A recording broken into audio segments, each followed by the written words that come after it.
जिसकी आहट से बदबख्त फिजाओं में रोशनी की किरण जाग उठती है, वो आ रहा है। जिसके आगे सांप्रदायिकता के बड़े बड़े चट्टान भी पानी बन जाते हैं, वो आ रहा है। जिसके व्यक्तित्व ने हिंदुस्तान की वैचारिक लड़ाई को परिवर्तन का लक्ष्य सौंपा है, वो आ रहा है। वो आ रहा है जिसके लिए 4000 किलोमीटर पैदल चलना आम बात है। जिसकी उपस्थिति ने इन नफरती लोगों को, इन अराजक हवाओं को, इन सियासी सूरमाओं को वक्त रहते संभल जाने की चुनौती दी है।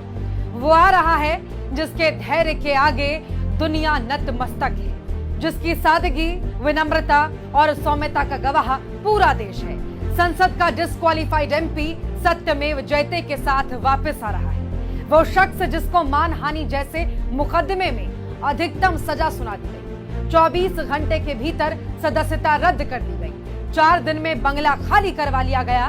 वो दिन याद है जब राहुल ने 12 तुगलक लेन की चाबी वापस सौंप दी थी। उस दिन पूरा देश दुखी हुआ था। पूरे देश ने राहुल के लिए अपने घर के दरवाजे खोल दिए थे। राहुल जब संसद में नहीं थे, देश उनकी गैर मौजूदगी का एहसास करता रहा।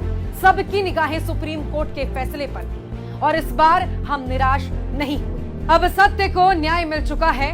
हरियाणा के खेतों से मणिपुर के रिलीफ कैंप तक, दिल्ली के करोल बाग के मैकेनिक से लेकर कैम्ब्रिज और हार्वर्ड तक, दिल्ली विश्वविद्यालय के छात्रों से लेकर आजादपुर की मंडी तक, राहुल ने कभी एहसास नहीं होने दिया कि वो डिस्क्वालिफाइड एमपी है। हर नई सुबह अपनी जिम्मेदारी निभाते रहे, अपना काम करते रहे, जनता के बीच जाते रहे। तभी देश की उम्मीदों ने जिस सब्र और संयम के साथ जिस शख्स का इंतजार किया था, अब वो दोबारा उसी तेवर में दहाड़ने के लिए आ रहा है। अब फिर से सवाल पूछे जाएंगे, अब फिर से जनता का प्रतिनिधित्व सुनिश्चित होगा।